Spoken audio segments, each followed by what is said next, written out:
Maya, commençons par poser les termes. D'où vient ce mot neurodiversité? Alors, la neurodiversité a été popularisée à la fin des années 90 par Judy Singer, une sociologue australienne, elle-même autiste.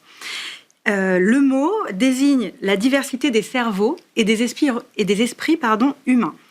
Judy Singer voulait, son objectif, c'était vraiment souligner que les différences neurologiques devraient être reconnues et respectées comme une variation humaine normale.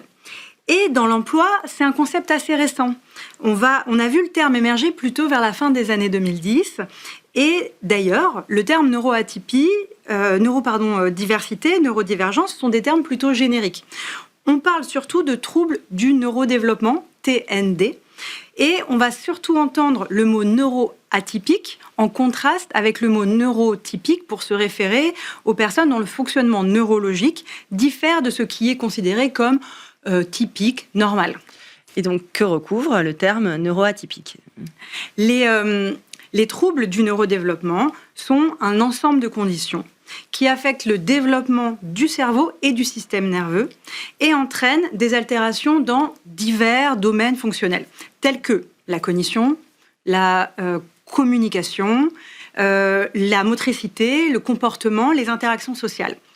Et ces troubles apparaissent pendant l'enfance et peuvent avoir des impacts concrets, réels, durables, vraiment tout au long de la vie.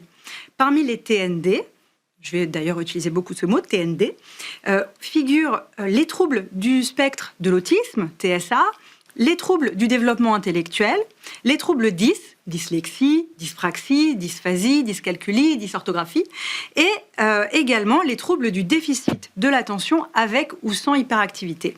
C'est donc des réalités très larges, très variées, très hétérogènes. Ok, donc concrètement, quels sont les chiffres qui sont associés à ces troubles au sein de la population française? En France, environ 15% de la population présenterait une forme de neuroatypie selon l'INSERM. Et les études d'impact de la stratégie nationale autisme et troubles du neurodéveloppement estiment, elles, qu'entre 36 et 43% des personnes concernées seraient sans activité professionnelle. Et il y a d'autres chiffres, par exemple ceux de Autisme Europe, dans une étude récente qui parle, eux, de 76 à 90% des autistes qui n'ont pas d'emploi en France. Et donc, côté employeur, qu'est-ce qu'on fait pour pallier ce problème? Ouais. Eh bien, déjà, ce qu'il faut savoir, c'est que dès 2017, 2018, 2019, il y a quelques employeurs, quelques consultants, des chercheurs qui ont tenté des premières initiatives. Et d'abord, c'était pour faire reconnaître le sujet comme légitime d'un point de vue RH au-delà de considérations médicales. Ensuite, c'était pour parler d'aménagement sans besoin de RQTH. Et enfin, c'était pour montrer les bénéfices qu'une organisation pouvait tirer de ces personnes si différentes. Aujourd'hui, les choses ont évolué.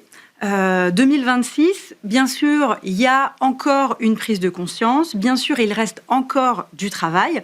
Mais on remarque que les employeurs commencent à se mettre en mouvement pour intégrer la neuroatypie qui devient ou qui semble devenir une thématique dont le RH s'empare durablement. Eh bien, merci beaucoup Maya pour cette clarification. Et avant d'entamer nos échanges avec nos invités, je propose que nous découvrions notre reportage qui a donc été tourné à la DSI de France Travail, où nous avons rencontré une manager et une développeuse, Fabien et Fanny, ainsi que Mara Staub, qui est fondatrice du cabinet Autypique.